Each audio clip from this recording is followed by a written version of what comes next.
우리에게 주시는 말씀은 요한복음 21장 15절에서 17절 말씀입니다. 제가 가진 성경 신약 185쪽에 있는 요한복음 21장 15절에서 17절 말씀입니다. 우리 함께 한 목소리로 세 절이니까 함께 합독하면서 살아계신 하나님의 음성을 듣도록 하겠습니다. 15절에서 17절 읽겠습니다. 시작. 그들이 조반 먹은 후에 예수께서 시몬 베드로에게 이르시되 요한의 아들 시몬아 내가 이 사람들보다 나를 더 사랑하느냐 하시니 이르되 주님 그러하나이다. 내가 주님을 사랑하는 줄 주님께서 아시나이다. 이르시되 내 어린 양을 먹이라 하시고 또 두 번째 이르시되 요한의 아들 시몬아 내가 나를 사랑하느냐 하시니 이르되 주님 그러하나이다. 내가 주님을 사랑하는 줄 주님께서 아시나이다. 이르시되 내 양을 치라 하시고 세 번째 이르시되 요한의 아들 시몬아 내가 나를 사랑하느냐 하시니 주께서 세 번째 내가 나를 사랑하느냐 하심으로 베드로가 근심하여 이르되 주님 모든 것을 아시오매 내가 주님을 사랑하는 줄을 주님께서 아시나이다. 예수께서 이르시되 내 양을 먹이라. 아멘. 오늘 우리가 읽은 이 본문의 배경은 우리가 이제 잘 알고 있는 본문이죠. 이거 수도 없이 많이 읽어보셨고 아마 설교로도 들어보셨을 내용입니다. 예수님이 십자가에서 죽으신 후에 이제 부활하시고 나서 낙심한 제자들이 다시 자신들의 생업으로 돌아가서 이제 고기를 잡을 때 일어난 일입니다. 즉 낙심의 자리, 그러니까 낙심한 자리가 오늘 본문의 어떤 배경이라고 할 수가 있을 것 같습니다. 예수님을 베드로가 몇 번을 부인을 했죠? 총 3번을 부인을 했죠. 3번이나 부인했던 베드로의 심정이 어땠을까요? 예수님이 돌아가시고 난 다음에 아마 굉장히 큰 죄책감에 빠져서 하루하루 악몽을 꿨을 수도 있을 것 같아요. 그리고 거기다가 밤새도록 이제 아무것도 잡지 못하고 몸과 마음이 다 지쳐 있는 바로 그때 예수님께서 부활하신 그 예수님께서 이 베드로를 찾아오셨습니다. 주님은 이제 베드로를 야단치지 않으시고 이제 따뜻한 숯불에 생선을 구워서 아침 식사를 차려 주셨습니다. 도리어 이제 그런 베드로를 사랑하는 마음으로 사랑스럽게 바라보시면서 질문을 하셨습니다. 오늘 이 시간 2000년 전에 베드로를 찾아오신 주님께서 오늘 지금 우리 각자에게 바로 나에게 동일하게 묻고 계십니다. 내가 나를 사랑하느냐? 내가 나를 사랑하느냐? 내가 나를 사랑하느냐? 오늘 사교구의 밤 이 질문을 통해서 우리 이 자리에 함께 모인 사교구뿐만 아니라 우리 모두가 회복해야 할 헌신이 무엇인지 그 가장 첫 번째 되는 본질에 관해서 한번 나눠보도록 하겠습니다. 오늘 본문의 주인공은 예수님 공생의 3년 기간 동안 그 곁에 가장 옆에서 딱 붙어서 예수님을 지켰던 바로 베드로입니다. 자칭 그리고 타칭 예수님의 수제자라고 불리던 그런 베드로는 그러니까 이 질문을 하시는 예수님, 그러니까 내가 나를 사랑하느냐 이거를 지금 3번이나 물으셨잖아요. 이 질문하시는 예수님 앞에서 어떤 기분이었을까? 혹시 생각해 보셨습니까? 이 베드로는 예수님이 십자가에 달리기 전에 그 죽음에 관해서 이제 예고를 하시잖아요.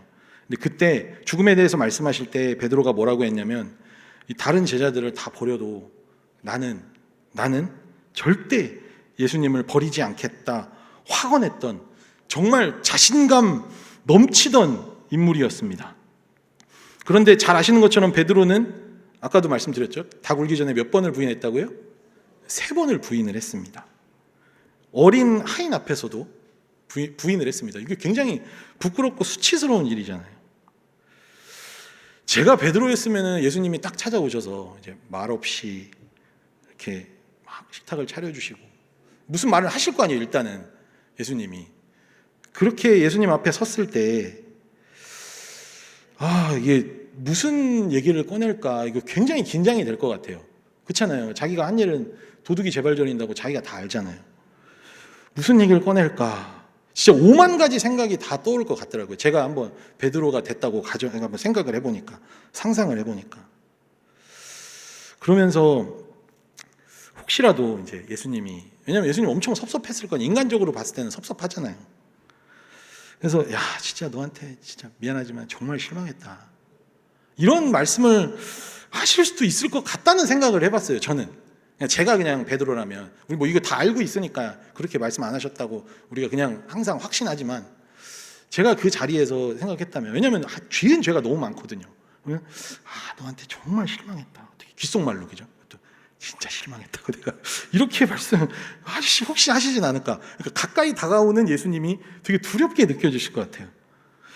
그리고 뭐 혹은 아니면은 네가 어떻게 나한테 그럴 수가 있냐고, 내가 3년 동안 너를 위해서 해준 게 얼마인데, 이렇게 혹시 말씀하실 수도 있지 않을까. 그러니까 말씀하실 수 있지 않을까라고 제가 혼자 그냥 상상하면서 되게 두근두근하고 두려웠을 것 같아요. 아니면은 뭐 너는 입만 살아가지고 막 이런 말을, 물론 예수님 그런 말씀 안 하셨겠죠. 근데 이제 제가 또 이제 잘못한 게 많으니까 그런 상상을 이제 했을 것 같아요. 그런 말 들을까봐 조마조마했을 것 같습니다. 그런데 예수님은 그런 베드로를 찾아와서 내가 그거밖에 못했느냐, 뭐 라든지, 아니면 왜 너는 입술로만 하느냐, 말하느냐, 뭐 라든지, 어떻게 네가 나를 배신할 수 있느냐, 예수님이 이런 질문을 하지 않으셨잖아요. 그렇죠? 그의 죄책감을 건드릴 수 있는 어떤 질문도 묻지 않으셨습니다. 이게 예수님이에요. 그러니까 누구나 우리가 되게 당한 게 있으면은 어떻게든 이렇게 막 긁고 싶은 마음이 생길 수 있거든요. 막 그 죄책감을 건드리고 싶은 마음이 있잖아요. 왜냐하면 그래야지 내 화가 조금 풀리는데, 이제 그게 아니에요. 예수님은 절대 그런 질문을 하지 않으셨습니다. 오직 예수님은 3번에 걸쳐서 내가 나를 사랑하느냐, 이 질문만 반복하셨습니다. 그러니까 예수님이 왜 이 질문을 하셨을까를 생각해 봐야 돼요. 맥락 속에서 왜 예수님이 이 질문을 하셨을까? 왜 다른 것을 말씀하지 않으시고 오직 이 질문만 3번, 얼마나 중요하면 3번이나 이걸 반복해서 말씀하셨을까? 이게 결론의 일부를 말씀드리자면, 이것은 이 질문이 이 순간 이 시점에 베드로에게 가장 중요한 질문이었기 때문에 그랬다는 것입니다. 우리가 그 사역을 하다 보면, 이제 교회에서 일을 하다, 봉사를 하다 보면 이게 지칠 때가 있을 수 있습니다. 이렇게 내가 만약에 예를 들어서 목장 리더라면, 이제 목장 식구들이 내 뜻대로 이제 가끔씩 그런 이제 마음을 토로하시는 분들이 계세요. 굉장히 선한 마음으로, 나는 굉장히 열심히 하고 싶은데, 잘하고 싶은데 이렇게 따라주지 않아서 내가 너무 무능력한 것 같아서, 막 이런 말씀도 하시는 분도 있고요. 그러니까 여러 가지 다양한 이제 방식으로 나는 열심히 하려고 했는데 그만큼 이게 결과가 나오지 않아서 굉장히 마음이 어려우신 목장 리더들이 꽤 있습니다. 그리고 그렇다 보면은 뭐 이게 목장뿐만 아니라 이제 내가 교회에서 여러 가지 봉사를 하면서도 이 봉사를 하는 것이 힘이 나지 않을 때가 있을 수가 있다는 거예요. 오늘 본문의 베드로도 이제 이 베드로가 탈진하게 된 이유 중에 하나가, 첫 번째는 이제 예수님의 죽음을 전혀 예측하지 못했던 거예요. 그러니까 자기가 정말 상상할 수도 없었던 그 결과가 나타나서 완전히 자기가 이제 포기를 하고 자신의 생업으로 돌아가게 된 거잖아요. 그리고 또 하나가 뭐죠? 자신이 해왔던, 예수님이 죽고 나니까 이제 죄책감이 엄청나게 몰려오겠죠. 그리고 예수님한테 잘못했던 거, 우리가 그러잖아요. 잘못했던 거, 특히 이제 우리가 사랑하는 사람이 이렇게 죽음을 맞게, 부모님 이렇게 맞게 되면 내가 못 해줬던 거, 미안한 거, 막 그런 게 생각나잖아요. 그러니까 베드로는 얼마나 그 예수님한테 내가 잘못했던 것들이 생각이 많이 날까요? 그러니까 자신이 해왔던 수많은 실수, 그리고 거짓말, 허풍, 막 이런 것들이 다 떠오르면서 쌓여서 막 이렇게 무기력해졌을 거예요. 베드로는 그런 모습으로 예수님 앞에 지금 서 있는 겁니다. 우리도 각자 다른 이유로 여러 가지 다른 상황과 환경 속에서 이와 같은 슬럼프를 경험할 수 있습니다. 아니요, 누구나 이런 경험을 하게 됩니다. 그때 우리는 어떻게 반응을 하냐면, 첫 번째는 의무감으로 버티기도 해요. 의무감. 내가 직분자인데, 내가 항존직인데, 아니면 내가 목장 리더인데, 내가 지역장인데, 혹은 내가 오랫동안 신앙생활을 해왔는데. 그런데 여러분, 이런 의무감으로 내가 버티는 것은 한계가 있습니다. 왜냐하면 신앙이 계속해서 이렇게 막 반등을 하는 게 아니라 계속 침체의 골을 파게 되는 거예요. 이렇게 의무감으로 헌신을 하다 보면 이게 동력이 될 수가 없는 거예요. 동력이 될 수가 없는 겁니다. 사람이 계속 지치게 되고 부정적인 말을 쏟게 됩니다. 또 어떤 사람은 어떤 이 경쟁에서 우위를 확인하면서 힘을 얻는 경우도 있습니다. 그러니까 계속 끊임없이 비교를 하면서 내가 그래도 조금 더 낫지, 이런 마음이 들면서 이제 그 힘으로, 그 동력으로 내가 헌신을 하게 되는 거예요. 근데 이런 것들도 결코 오래가지 못합니다. 이런 동력은 계속해서 지속적으로 우리가 힘있게 사역을 나갈 수 있도록 만들지 못한다는 거예요. 그렇다면 무엇이냐? 무엇이 정말 본질적인 힘이냐? 바로 사랑입니다. 사랑. 우리가 사역을 할 수 있게 만드는 가장 강력한 원동력은, 가장 강력한 힘은 오직 사랑입니다. 사랑 하나밖에 없습니다. 그래서 예수님이 이 질문을 던지신 거예요. 베드로는 지금 무엇을 해? 여기서 지금 여기 있어야 될 사람이 아니에요. 베드로는 지금 예수님이 승천하시면 나가서 복음을 전 세계에 전해야 되는 사람이었습니다. 그래서 예수님은 가장 중요한 핵심적인 질문, 바로 사역의 본질, 사랑을 묻고 계신 것입니다. 내가 나를 사랑하느냐? 내가 나를 사랑하느냐?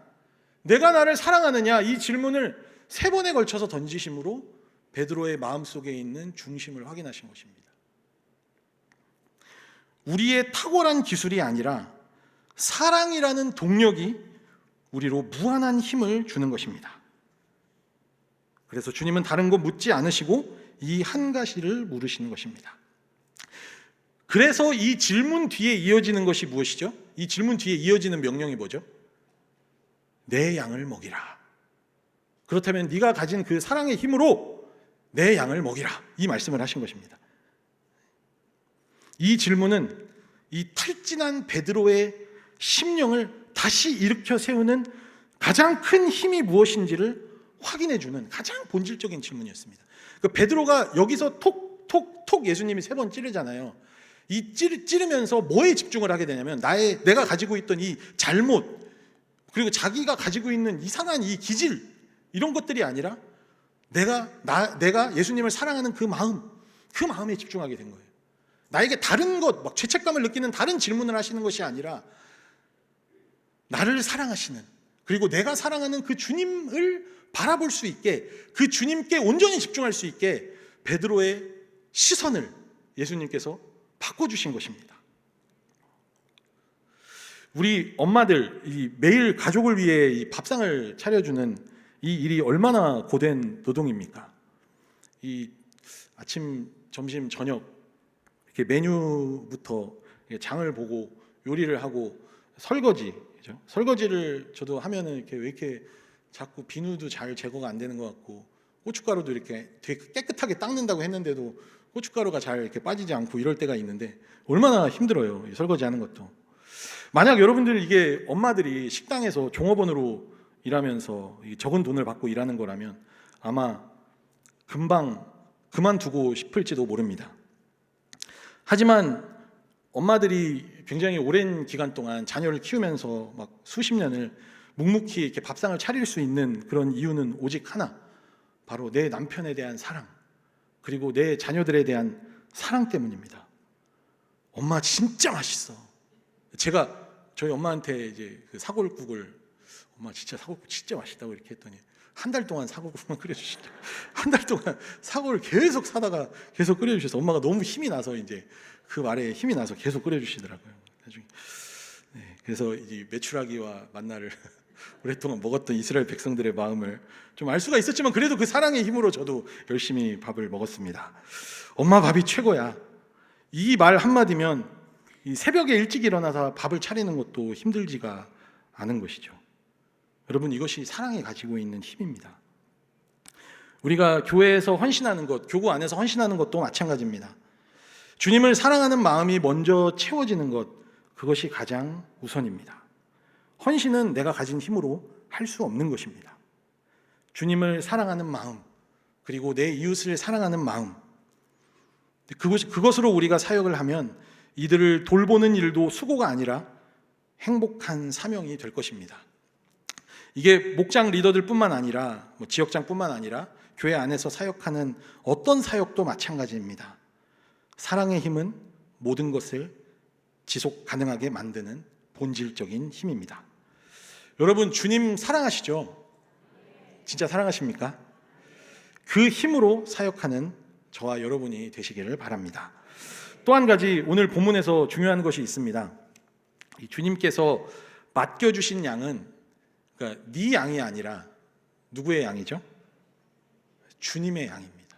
예수님이 말씀하신 것은 나의 양, 그러니까 주님의 양입니다. 예수님은 베드로의 사랑을 확인하신 다음에 사명을 주셨습니다. 그런데 그 사명은 너의 양, 베드로 너의 양을 먹이라가 아니라 바로 예수님 나의 양을 먹이라, 이렇게 말씀하셨습니다. 여러분, 교회의 사역은 그것이 사람이든 아니면 물건이든 어떤 것이든 그것은 나의 소유가 아닙니다. 주님이 피값으로 사신 주님의 보물들입니다.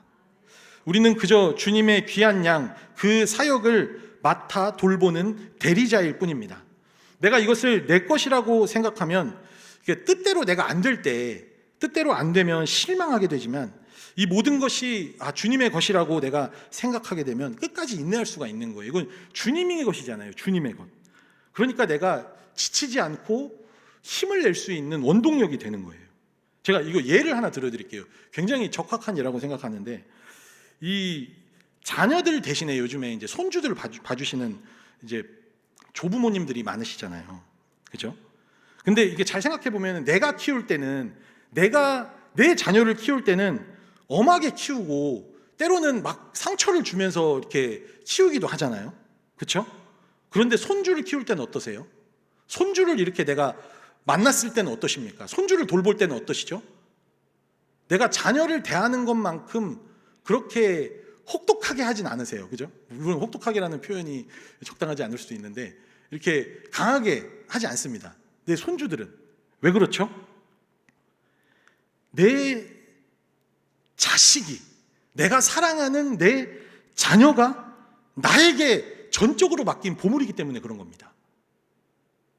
나에게 맡긴 보물이기 때문에 그런 거예요.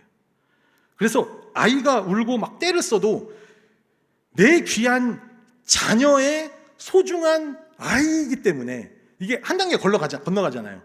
내 사랑하는 자녀의 아이이기 때문에 이게 끝까지 달래면서 업어줍니다. 그렇죠? 내가 사랑하는 자녀, 내 목숨보다 아깝지 않은 내 자녀가 목숨보다 아깝지 않은 그 낳은 자녀이기 때문에 더 사랑하는 마음으로 우리가 달래고 업어주고 기다려줄 수가 있다는 거예요. 자, 우리가 이런 마음으로 사역을 한다면 어떨까요? 주님께서 우리에게 맡기신 모든 것은 말씀드린 손주하고 같은 겁니다. 그 마음으로 지체들을 바라볼 때 진정한 섬김이 흘러나올 것입니다. 사랑하는 우리 사교구 식구들, 그리고 이 자리에 함께한 모든 성도님들, 베드로는 주님께서 내가 나를 사랑하느냐라는 질문에 뭐라고 대답했죠? 내가 주님을 사랑하는 줄 주께서 아시나이다 라고 고백했습니다. 저는 베드로가 이 말을 한 이유가 그 자신의 부족함을 더 깊이 알고 있었기 때문에 더 간절히 주님의 사랑을 의지했던 것이라고 생각을 합니다.